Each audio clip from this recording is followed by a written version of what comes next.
Böyle sual verir ki, oyunda belə haqsızlıq var idi. Haqsızlıq nə mənada oldu? Mən belə bir şey müşahidə elədim ki, gördüm orada bizim oyunçu o birisi tərəfə işləyir. Məsələn, top gəlir ona atır olaraq, top gəlir atır olaraq. Hətta qapıçı da topları buraxır. Getdim, soruşdum, belə elədim. Axır mənə dedilər ki, o bizə qarşı tərəf bizi dönər təklif edir. Aydın dönər istəyirdim, amma bu 2 manat, 2 manat. Get dönər al da. Dayı bizim komandaya qarşı nə olursa. Nəsə bu söhbəti də həll elədim.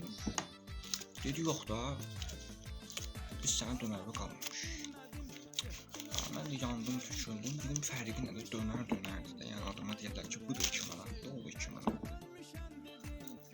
Dedi yox, sən demə bunlara dönərdən əlavə kabab qonağı da verir.